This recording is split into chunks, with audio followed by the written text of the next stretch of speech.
3 अगस्त सन 1993 को आरिफ के यहाँ पहले बेटे की पैदाइश हुई। वालिद ने जश्न के तौर पर अहले इलाका के तमाम गरीबों यतीमों की दावत का एहतमाम किया और सबको पुरतकल्लुफ खाना खिलाया। बच्चे ने जिस घर में आंख खोली थी वहां साया था। बच्चा अपनी मर्जी से गली में खेल नहीं सकता था क्योंकि उसके घर के बाहर खेल खेला जाता था, मगर सिर्फ मौत का खेल। उनकी आंखों में बड़े ख्वाब थे, उनको शानदार गाड़ियां रखने का शौक था, ट्रैवलिंग का शौकीन आदमी था। हॉस्पिटल पहुंचा तो रास्ते में मुझे कॉल आ गई एक दोस्त की। उसने कहा जी बलाज भाई दुनिया से जा चुके हैं। अमीर बलाज पर कातिलाना हमला हुआ है। फायरिंग से अमीर बलाज जहां बाग अमीर बलाज आया तो उस वक्त तो सुनने में यही आया कि उसने किसी किस्म का कब्जा नहीं किया था, लेकिन रुकावट जरूर बनता। बलाज रहे हो ये फिर रहते हो ये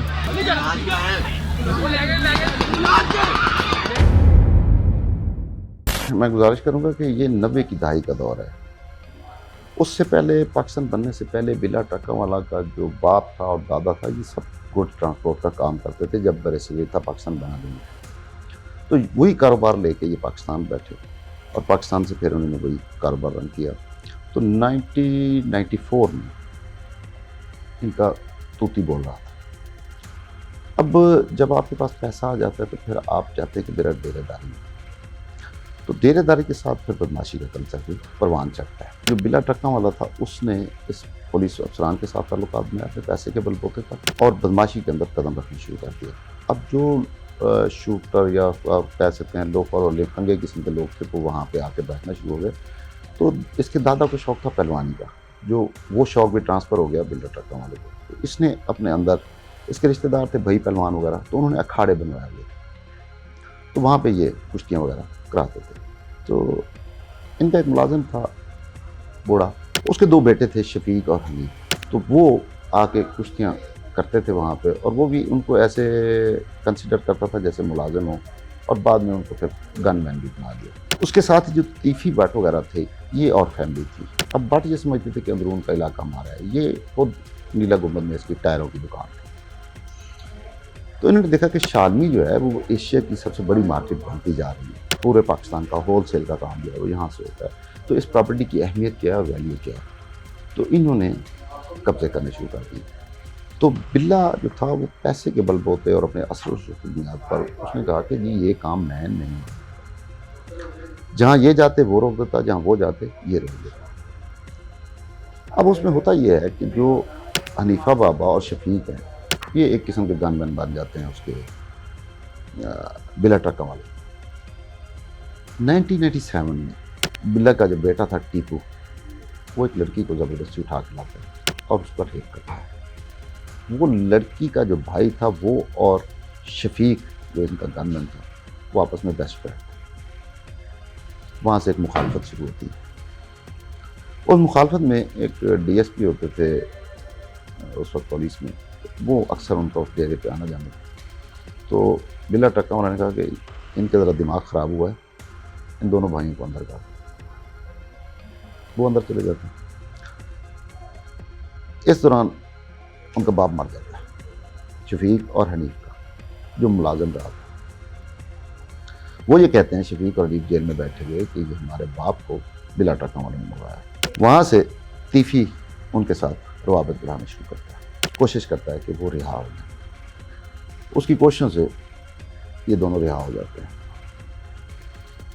तो तीफी जो इंफॉर्मेशन मुख्तलिफ सोर्सेज से हमारे पास आई, पुलिस अफसरान से हमारी बात हुई कि ये पुरानी दुश्मनी क्यों चली आ रही है, तो उस वक्त हर कब्जे को रोकने के लिए बिल्ला सामने आ जाता है, फायरिंग करवाता है, बंदे मरवा देता है। तो तीफी ने कहा कि इसको मारना चाहिए। अब वो शफीक और हनीफ को ये कहते हैं कि तुम्हारी दोस्त की बहन के साथ इसने रेप किया और चंद दिन जेल में रहा और गवाही झूठी पड़ गई, किया तो इसने है, तो इसको मारेंगे तो हम आपको बहुत आगे ले जाएंगे। वो डेरे पे बैठा होता है शफीक और हनीफ, वहाँ जाकर उसको मार देते हैं। वहाँ से एक बाकायदा दुश्मनी का आगाज़ हो जाता है कि पता ये चल जाता है कि ये तीफी ने करवाया है, और शफीक और हनीफ उनके साथ में टीपू ट्रकों वाला मैदान में आता है, बाप की गद्दी संभालता है। उस दौरान हनीफ और शफीक जो है ये तीफी के पास चले जाते हैं। और ये एक तो उनके कहने पर बदमाशी करते हैं, एक अपने तौर पर करते हैं। जैसे हुमायूं गुजर, भोला सुनियारा, ये सब एक शूटर किस्म के किराए के कातल टाइप लोग होते हैं। तो ये मुख्तलिफ लोगों को तंग करना शुरू करते हैं अपने साथी के ऊपर।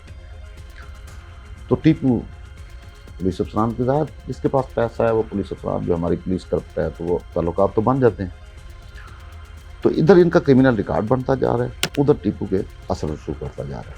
तो ये दोनों पकड़े जाते हैं, फिर इनको एनकाउंटर कर दिया जाता है। इनकी पुलिस फोर्स एक पॉलिसी बनाती है कि जिस बंदे ने डकैती के दौरान फायरिंग की या रेप किया उसको इनकाउंटर में मार दिया जाए, क्योंकि अदालतों से ये लोग छूट जाते हैं, क्योंकि हमारा प्रोसिक्यूशन सिस्टम जो है वो बेहतर नहीं है। तो वो पुलिस मुकाबले में मारे जाते हैं। तो तीफी की तरफ से एक मैसेज आता है टीपू को कि अब संभल के कदम रखना। वो ये चाहता है कि यार मुझे पैसा बहुत ज़्यादा है। उस वक्त भी इनके 1300-1400 के ट्रक चलते थे, गोश्त ट्रांसपोर्ट का बड़ा वसी कारोबार। तो वो टीपू अपने बच्चों से मैं शिफ्ट हो जाता दुबई। वहाँ पे कुछ अर्सा रहने के बाद अपने बच्चों को सेटल करता है, बच्चे पढ़ना शुरू हो जाते हैं दुबई में। तो टीपू वापस आ जाता है। जो बिला ट्रका वाला कत्ल हुआ था उसमें तीफी को नामजद नहीं किया जाता, लेकिन शुबा यही था कि ये तीफी वगैरह ने करवाया। तो टीपू आके अपने मामला चलाने शुरू कर देता है। टीपू 2005 की बात है कि वो अपने बाप की पेशी पे जा रहा होता है, तो वहाँ पे एक अटैक होता है। उस अटैक में टीपू खुद तो बच जाता है, लेकिन उसके 5 गनमैन मारे जाते हैं और उसका मुकदमा तीफी बाट के खिलाफ कर देता है कि ये उसने करवाया। अब टीपू जो है उसको फैमिली वाले ये प्रेशराइज करते हैं कि आप मुल्क छोड़ दो। वो बाहर चला जाता है अपने बच्चों के। अब जो मामलात थे वो लोग उसके आम जो उसके करिंदे थे वो देख रहे थे। तो फिर वो समझता है कि अब मेरे बच्चे जवान होना शुरू हो गए। 2010 में वो वापस आता है, वो एयरपोर्ट पर उतरता है और वहाँ पे एक किराए के कातिल उसको फायरिंग करके मार देता है और मौके पर पकड़ा भी जाता है। फ़ौरन उसका नाम है वो ज़ाय उमर, कैद हो गई उसकी, वो अभी तक जेल में। तो जब टीपू मरता है पूरी इलाके में खलबली मच जाती है कि यार ये क्या हो गया, अब इसको कैसे चलाया जाएगा। तो उस वक्त उसका बेटा जो था वो 17 साल का था, अमीर बलाज, वो पाकिस्तान वापस आता है। दूसरा भाई उसका मुसब और तीसरा उससे छोटा, वो वहीं पे रह जाते हैं क्योंकि वो पढ़ रहे थे। ये पढ़ाई वगैरह अपनी छोड़ के तो ये आगे का रास्ता, ये आगे फिर बाप की विशेष संभाल ली। फिर वही सिलसिला चल पड़ता है, कब्जे रोकना, टीपी भी कर रहा है, वो उसको रोक रहे हैं। लेकिन जब ये अमीर बलाज आया तो उस वक्त सुनने में यही आया कि उसने किसी किस्म का कब्जा नहीं किया था, लेकिन रुकावट से रोल बनता था टीपी था, उसके साथ उसका भाई गोगी था। तो इन लोगों ने भी आर्मी के अंदर, पुलिस के अंदर और सियासत के अंदर अपनी असर। तो बलाज की ज़िंदगी में जो बनना है बन जाओ। आप कल को मेरे जाने के बाद ये ना कहना कि हमारा बॉस ने हमें आगे निकलने का मौका नहीं दिया। मैं चाहता हूँ आपके पास भी गाड़ियाँ हों। जब आप मेरे अड्डे पे आओ तो लोग देखें कि बलाज के जो मुलाजमीन हैं, मुंशी हैं, ये गाड़ियों पे आते हैं। मैं ये मिसाल बनना चाहता हूँ। कोई करता है? मैंने अपनी लाइफ में ऐसा मालिक नहीं देखा जो अपने मुंशियों को कह रहा हो आप गाड़ियाँ लो। अमीर बालाज जी, मेरी मुलाकात तकरीबन 4 से 5 साल पहले हुई थी उनसे, और एक हंसमुख, खुश मिजाज, खूबसूरत इंसान जिसे अच्छी ड्रेसिंग करने का भी शौक़ है और गपशप का भी शौक़ है, अच्छी उर्दू भी बोल लेता है, पंजाबी भी इस्तेमाल करता है। तो मैं इस सिलसिले में गया था इंटरव्यू करने, और यही मुझे एक दोस्त हैं, उनको मैंने कहा कि मेरा इंटरव्यू करवा दें। तो जब हम गए तो जो हमारा कॉन्सेप्ट था कि इस तरह जब आप जाएंगे तो हिफाजी इंतज़ामात हुए होंगे, वो एक सीढ़ियाँ चढ़ के हम ऊपर गए। उससे पहले कई जगहों पे हमारी चेकिंग हुई, और जब आप सीढ़ियाँ चढ़ के ऊपर गए तो कई मुहाफ़िज़ आपको मुख्तलिफ़ तरह के नज़र आते हैं जो आपने फ़िल्मों में सोचा होता है कि जी जो इस तरह के लोग होते हैं उनके आसपास किस तरह के लोग होंगे। तो लोगों के हाथों में गन होती हैं, एक डिफरेंट फीलिंग होती है आपकी। लेकिन चूँकि सहाफ़त में हमें मुख्तलिफ़ इवेंट्स कवर करने का मौका मिलता है तो ऐसे वाक़यात हम देखते रहते हैं। तो मैं जब मिला, वो मुझे इससे पहले मेरी वीडियोस की वजह से जानते थे। बड़े अच्छी मुलाकात रही। इंटरव्यू तो उन्होंने नहीं दिया, लेकिन वहाँ से हमारे एक ताल्लुक़ का आगाज़ हो गया और फिर मेरा उनके साथ वक्तन फ़क्तन रब्ता रहा और उनकी डेथ तक उनसे मेरा राब्ता रहा। और बहुत से मौके पे मुझे फ़ोन भी वो कर लेते थे जब कोई इन्फॉर्मेशन का कोई तबादला हो या कोई भी मामला हो, तो मेरा उनसे अक्सर टेलीफोनिक रब्ता रहता था। हसन शाह के बारे में तो मैं आपको यही कहूँगा कि अपने ही गिलाते हैं नशे मन पे बिजलियाँ। दुश्मन ना करे, दोस्त ने वो काम किया है, उम्र भर का गम हमें इनाम दिया है। इस के बच्चे को मैंने एक से ज़्यादा दफ़ा बलाज भाई को, फिर भाई दादू हैं हमारे, उन्होंने भी कहा कि यार रिजवान मेरा उन्हें दमाद बन गया, तू इन्हें समझाया देखो बच। और मैंने इसको एक दो दफ़ा कहा कि यार मुंडा जरा ना मैनू कोई अच्छा नहीं लग रहा, तो तेरी मेहरबानी एहतियात किया करो, हर वक्त लड़कियाँ, क्योंकि ये मासूम आदमी था, ये इतना होशियार चलाक नहीं था। ये बेचारा, मैं तो अंदर से जानता हूँ ना इसको, ये माशाल्लाह अल्लाह ताला ने इतनी इसको इज़्ज़त दी हुई थी, हर चीज़ दी हुई थी, भोला बादशाह था। इसको नहीं समझ आई। इसको मैंने एक दो दफ़ा कहा था कि अपनी मंजी थले ना झाड़ू मार, बंदा मैं ठीक नहीं लग रहा, और 2-3 बंदों को और कहा था, लेकिन इसने इधर से सुनी है, इधर से निकाल दी। उस दिन मैं घर में था, तो मैं मोहल्ले के दोस्त मेरे उनके साथ बैठा हुआ था। तो जब ये कॉल आती है, तो मेरा एक कज़न है मुदस्सर भट्ट साहब, मेरे ना लड़के के फ़ोन पे उनकी कॉल आती है। मेरे तो नंबर बंद थे, तो कहते थे, उसने मुझे फ़ोन दिया, मैंने कहने लगे कैसर भाई बात तो बड़ी अफसोसनाक है, लेकिन बलाज आपका भाइयों जैसा दोस्त है, तो उसके ऊपर अटैक हो गया, हमला हो गया। मैं बड़ा परेशान हुआ, मैंने कहा यार मुझसे बात ही नहीं हुई। इसके बाद मैंने फ़ोन रख दिया नीचे। फिर मैं उठ खड़ा हुआ, मैंने दोस्तों को कहा कि भाई के ऊपर हमला हुआ, मैं हॉस्पिटल जा रहा हूँ। मैं वहाँ से उठा हूँ, मैंने गाड़ी की चाबी पकड़ी और मैं हॉस्पिटल पहुँचा। तो रास्ते में मुझे कॉल आ गई एक दोस्त की, उसने कहा जी बलाज भाई दुनिया से जा चुके हैं। बस वो ऐसे लगा जैसे दुनिया खाली हो जाती है इंसान की।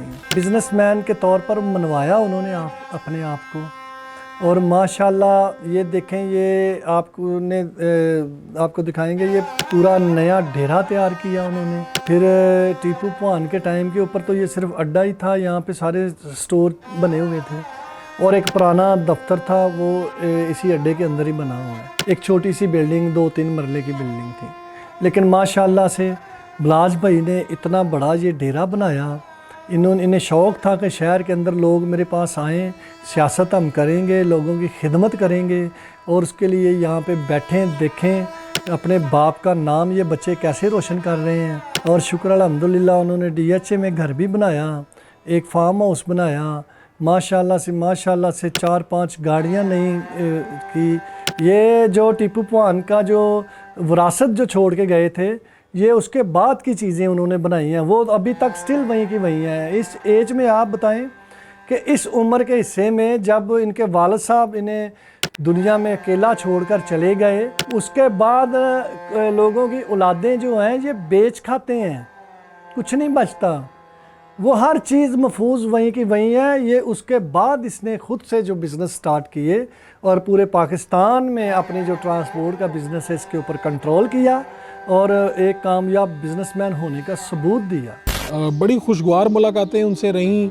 जब वो घर अपना, ये डेरा अपना बनाना जा रहे थे, उससे पहले उन्होंने एक मरतबा मेरी उनसे उनके डेरे पर ही मुलाकात हुई, तो उन्होंने बताया कि मैं यहाँ पर परिंदे रखूँगा, जिम बनाऊँगा, ये करूँगा, पूल बनाऊँगा। तो उनकी आंखों में बड़े ख्वाब थे। फिर हमने देखा कि उन्होंने जो डेरा अपना बनाया वो बड़ा खूबसूरत और ज़बरदस्त डेरा आबाद किया। वहाँ पे जिम भी था, वहाँ पे एक ज़बरदस्त गैरेज भी था, यानी उनको शानदार गाड़ियाँ रखने का शौक़ था, ट्रैवलिंग का शौकीन आदमी था। जब तक ये खुद कन्विंस नहीं होते कि हमने दुश्मनी ख़त्म करती है, पुलिस इसमें कोई रोल प्ले नहीं करती। और पुलिस उसमें ये करती है कि अला अफसरान को चले छोड़ दें, जो नीचे का अमला है वो मुखबर भी बन जाता है उनका, वो पैसे भी खाते हैं उनसे प्रोटोकॉल भी लेते हैं कि जी आज ये मेरा दफ्तर रेनोवेट कर दें, 50 IG साहब के बंदे आ रहे हैं, उनको खाना दे दें, 10 गाड़ियाँ चाहिए। तो ये तो लोग चाहते हैं कि इनकी दुश्मनी चलती रहे और हमें फ़ायदा पहुंचता रहे।